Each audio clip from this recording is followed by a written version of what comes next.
और इस वक्त एक बड़ी खबर आ रही है। प्रधानमंत्री की मीटिंग में देर से पहुंचने पर ममता बनर्जी ने सफाई दी है। पीएम के दौरे के बारे में देरी से जानकारी मिली, ये कहना है ममता बनर्जी का। ममता बनर्जी ने कहा, मेरा दौरे का कार्यक्रम पहले से तय था, खराब मौसम की वजह से मैं देरी से पहुंची। एटीसी एयर ट्रैफिक कंट्रोल की तरफ से कहा गया, अभी प्रधानमंत्री का जो प्लेन है वो लैंड करना है, आप 20 मिनट बाद लैंड कर सकते हैं। प्रधानमंत्री के लैंड होने के बाद ये सफाई भी ममता बनर्जी ने कहा। पहले पीएम और सीएम की बैठक तय थी, ममता ने कहा। बाद में गवर्नर और विपक्षी दल के नेता को बुलाया गया। ममता ने सवाल भी उठाए कि तूफान प्रभावित ओडिशा का दौरा भी प्रधानमंत्री ने किया, वहां पे विपक्षी दल के नेता को क्यों नहीं बुलाया गया।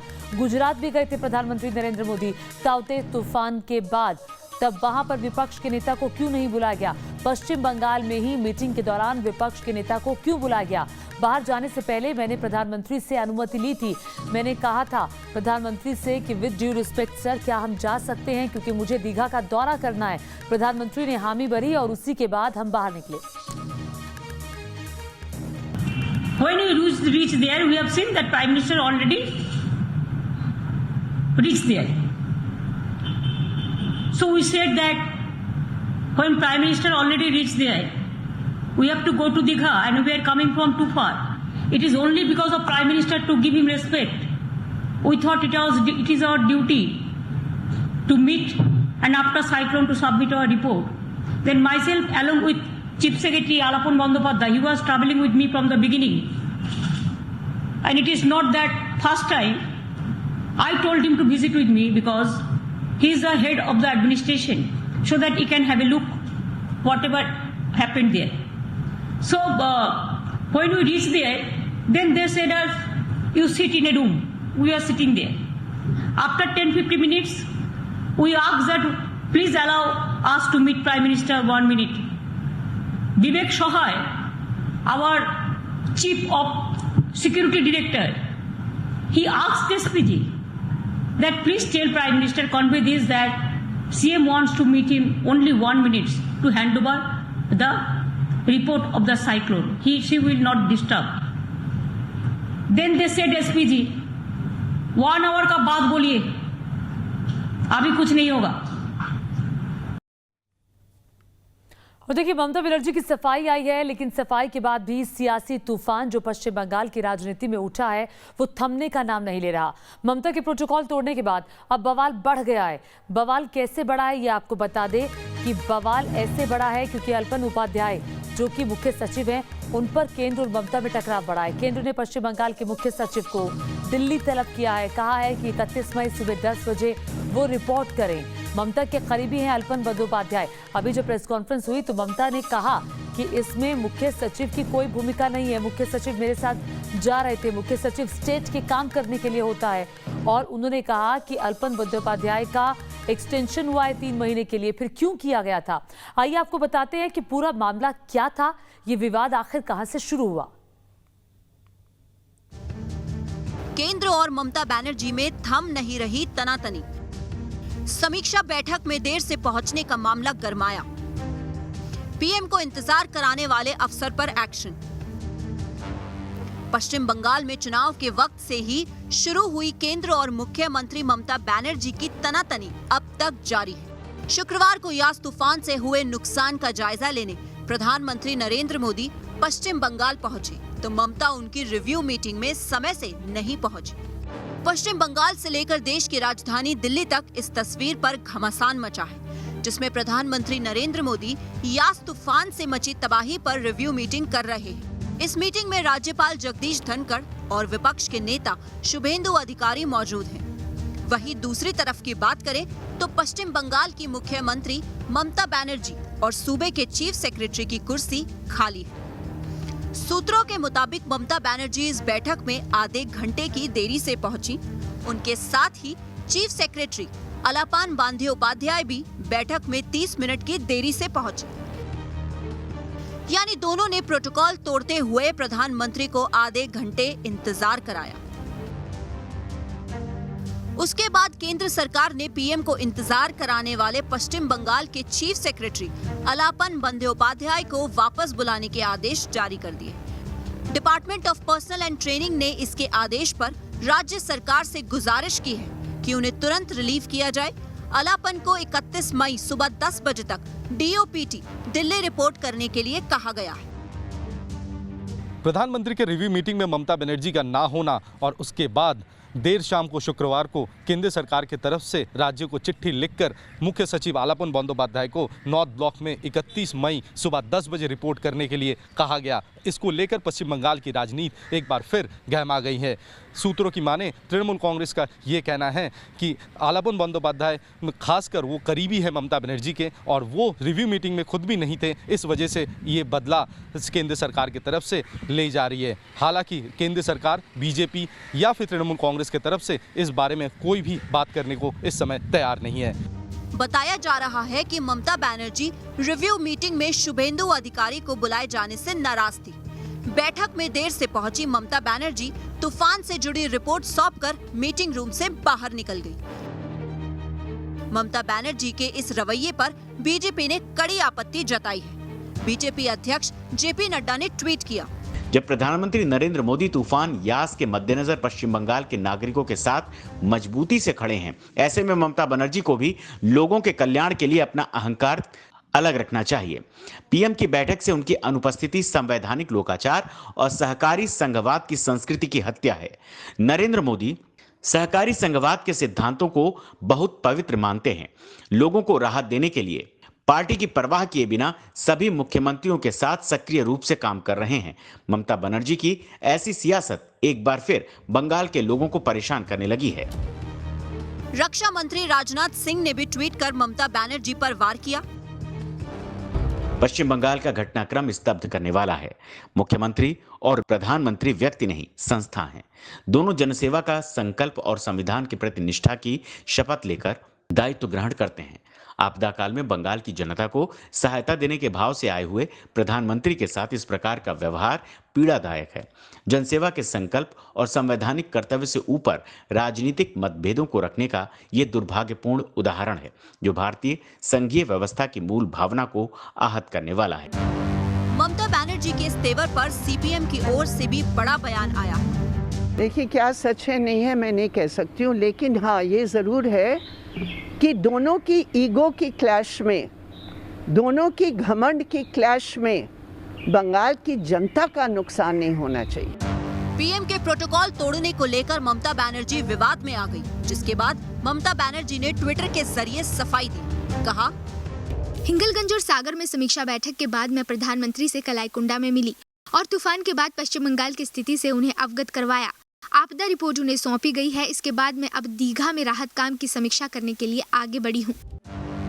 इससे पहले मुख्यमंत्री ममता बनर्जी प्रधानमंत्री को रिसीव करने के लिए भी एयरपोर्ट पर मौजूद नहीं थी। कोलकाता से तापस सेन गुप्ता के साथ टीम न्यूज नेशन। तो देखिए, इस पूरे घटनाक्रम के बाद ममता बनर्जी की प्रेस कॉन्फ्रेंस सबसे कुछ ही देर पहले हुई, जिसमें ममता बनर्जी ने विस्तार से बताया कि क्या हुआ था, अपनी तरफ से सफाई दी। इसी पर बातचीत करने के लिए कोलकाता से हमारे साथ तापस सेन गुप्ता हमारे सहयोगी जुड़ गए हैं। साथ ही हमारे साथ वरिष्ठ पत्रकार एनके सिंह साहब भी मौजूद हैं।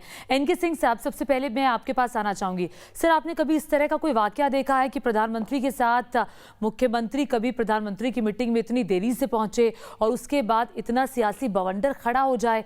वजह क्या दोनों तरफ से अहम का टकराव है या कुछ और वजह नजर आती है?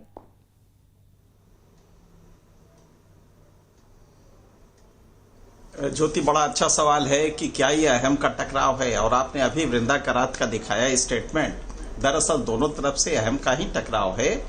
और प्रधानमंत्री अगर आते हैं और आप नहीं जाती हैं तो इसमें सीधी सी बात है कि उसके बाद जाती हैं तो 2 मिनट ही रुकती हैं, आधा घंटा लेट से जाती हैं।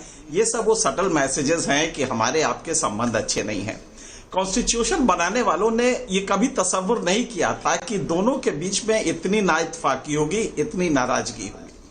ममता बनर्जी ने आज जो डिफेंस अपना लिया है वो भी अनटेनेबल है कि हम इस वजह से वो वजह से मौसम खराब था। इन सब बातों का कोई मतलब नहीं होता है। नियम तो ये है कि आप अपने सारे शेड्यूल रोक के पहले प्राइम मिनिस्टर जा रहे हैं तो उसको देखें, क्योंकि अगर यही करना था, आपको हवाई सर्वे करना था, तो आप 4 घंटे पहले, 1 दिन पहले, 2 दिन पहले कर सकती है। पीएम का शेड्यूल हम लोग 3 दिन से मालूम है हम लोगों को कि पीएम वहां जा रहे हैं, तो उनको भी मालूम होगा। लिहाजा ये बिटरनेस बहुत जबरदस्त हो गई है। और 70 साल के हमने जो वो है, हमारा 42 साल का जर्नलिस्टिक करियर है, मुझे याद नहीं आता है कि इस तरह का इतना बिटर कभी PM CM confrontation Modi ji भी करते थे। ऐसा नहीं कि मोदी जी नहीं करते थे, और जबरदस्त करते थे। यहां तक कि मनमोहन सिंह बगल से गुजरते थे तो मोदी दूसरी तरफ मुंह कर लेते थे जब एनआईसी की मीटिंग होती थी, नेशनल इंटीग्रेशन काउंसिल की मीटिंग होती थी। लेकिन वहां पहुंचते जरूर थे और वहां पे सेंट्रल गवर्नमेंट की धज्जी उड़ा देते थे, उसके सारे डिटेल देके। तो लिहाजा आप कम से कम पहुंचे, डिमांड करें अपनी, और डिमांड करके प्राइम मिनिस्टर को एक्सपोज करें कि साहब देखिए हम जनता के लिए इतनी डिमांड कर रहे थे, इन्होंने मुझे इतना भी नहीं दिया। ठीक है, ये तो एक पॉलिटिकल प्रोसेस था, लेकिन आप बोलेंगे नहीं, जाएंगे नहीं। मुझे वो जो विपक्ष के नेता पहुंचे थे मीटिंग में, उसको लेकर भी एनके सिंह साहब मैं आपसे सवाल पूछूंगी, जो सवाल ममता बनर्जी ने उठाया। मैं तापस सेन गुप्ता के पास चलती हूँ जो कि कोलकाता में इस वक्त मौजूद हैं। तापस, अब ममता बनर्जी की सफाई के बाद मामला यहां आकर अटक गया है कि अल्पन बंदोपाध्याय को क्या ममता बनर्जी की सरकार रिलीज करेंगी? उन्हें बुलाया गया है दिल्ली, तलब किया गया है कि 31 तारीख को 10 बजे आपको आना है। तो ऐसे में अब यहां पर टकराव की स्थिति जो सीधे तौर पर ममता बनर्जी की प्रेस कॉन्फ्रेंस में दिखाई दी। जी देखिए, अभी भी साफ नहीं है कि ममता बनर्जी का सरकार क्या अल्पन बंदोपाध्याय को रिलीज़ करेगी या नहीं। लेकिन सूत्रों के हवाले से खबर कि आज राज्य सरकार की तरफ से एक चिट्ठी जा सकती है केंद्र सरकार के पास या डीओपीटी के पास, उन्हें आग्रह करने के लिए कि अल्पन बंदोपाध्याय को इस समय रिलीज़ नहीं किया जा सकता, उन्हें सेंटर के साथ इस समय अटैच करना ठीक नहीं होगा। और मुख्यमंत्री ने अपने प्रेस कॉन्फ्रेंस के एकदम अंतिम पड़ाव पर उन्होंने साफ कर दिया था कि उन्होंने आग्रह किया था कि हम रिक्वेस्ट करना चाहेंगे केंद्र सरकार को कि अल्पन बंदोपाध्याय को इस समय अटैच ना करे। तो इसी के तहत सुबह से हम ये अटकलें लगाई जा रही है कि एक चिट्ठी बाकायदा राज्य सरकार की ओर से लिखी जाएगी होम मिनिस्ट्री को, और उनसे ये आग्रह की जाएगी कि अल्पन बंदोपाध्याय को इस समय रिलीज़ करना मुमकिन नहीं है। लेकिन क्या 31 मई सुबह 10 बजे अल्पन बंदोपाध्याय दिल्ली में होंगे? क्योंकि समय बहुत कम है, कल रविवार है और परसों सुबह 10 बजे तक उन्हें रिपोर्ट करना है। अगर आप रूल देखें तो बेशक अल्पन बंदोपाध्याय का IAS अफसर है, उनका वो सेंट्रल काडर के आते हैं, लेकिन बंगाल में वो डिप्यूटेड है और बंगाल सरकार के अंडर में वो डिप्यूटेड है। तमाम ऐसे घटनाएं पहले भी हो चुकी है। राजीव कुमार के समय भी सेंट्रल गवर्नमेंट की तरफ से उन्हें दिल्ली अटैच करने की बात की गई थी, उन्हें बाकायदा कई बार चिट्ठी लिखकर रिपोर्ट करने की बात की गई थी, लेकिन ममता बनर्जी ने उन्हें रिलीज़ नहीं किया था। अल्पन बंदोपाध्याय क्या वो जाएंगे और अपने वहाँ पर जाके हाजिरी देंगे सुबह 10 बजे? इस समय बोलना मुश्किल है, लेकिन उनका ना जाना ही बहुत आम माना जाएगा, क्योंकि राज्य सरकार ने अपना रवैया एकदम साफ कर दिया कि वो नाखुश है। इस समय तो वो लोग आग्रह कर रहे हैं, लेकिन जो कानून कहता पहुंच जाएगी, देखना होगा कि क्या प्रतिक्रिया अब वहां से आती है, दिल्ली से आती है, उस पर नजर बनी रहेगी। लेकिन एनके सिंह साहब, सवाल एक और खड़ा होता है जो ममता बनर्जी ने उठाया, वो ये कि उन्होंने कहा कि देखिए गुजरात भी गए प्रधानमंत्री नरेंद्र मोदी जब ताउते तूफान आया था हवाई सर्वेक्षण करने के लिए, वहां तो मीटिंग में उन्होंने विपक्ष के नेता को नहीं बुलाया। उड़ीसा भी गए, वहां भी विपक्ष के नेता को नहीं बुलाया, लेकिन पश्चिम बंगाल में ही विपक्ष के नेता शुभेंदु अधिकारी को क्यों बुलाया? इस पर कहीं ना कहीं उनकी नाराजगी साफ थी।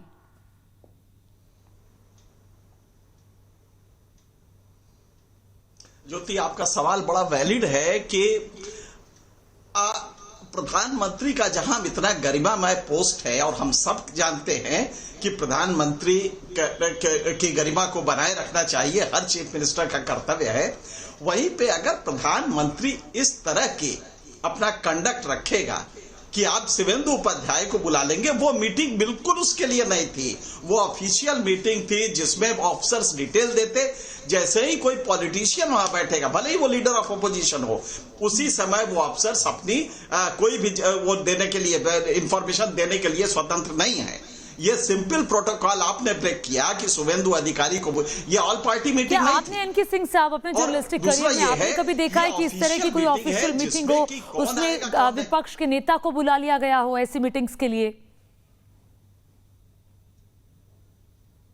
कभी नहीं, कोई प्राइम मिनिस्टर ये नहीं करता। और सबसे बड़ी बात है कि अगर ये ऑफिशियल मीटिंग है तो चीफ मिनिस्टर का प्रेरोगेटिव है कि वो किसको बुलाएगा, और कम से कम नॉन ऑफिशियल पॉलिटिशियन को तो बिल्कुल नहीं बुलाएगा। वरना वो IAS कह सकता है, जो रिपोर्ट प्रस्तुत कर रहा है वो कह सकता है साहब यहाँ कोई पॉलिटिशियन बैठा है, हम इनके सामने ये रिपोर्ट नहीं देंगे because they are secret reports. ये कह सकता है। लिहाजा आपने ब्लंडर किया है शुभेंदु अधिकारी को बुला के, पीएमओ ने ये एक ब्लंडर किया है शुभेंदु अधिकारी को बुला के, ये नहीं करना चाहिए।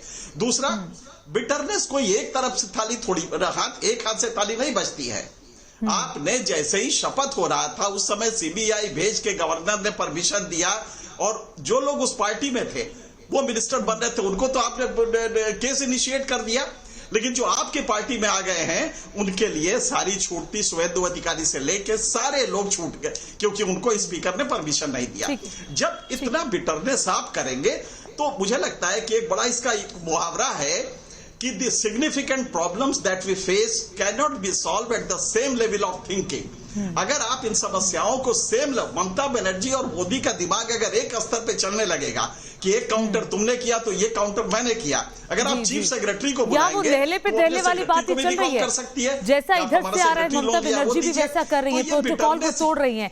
एनजी सिंह साहब, वक्त की बेहद कमी, बहुत बहुत शुक्रिया, बहुत बहुत शुक्रिया न्यूज नेशन के साथ जुड़ने के लिए। तापस सेन गुप्ता, आपका भी बहुत बहुत शुक्रिया। इसी के साथ हम यहाँ रुक रहे हैं बस कुछ ही देर के लिए। आपको ही मजा आएगा, देखते रहिए न्यूज नेशन।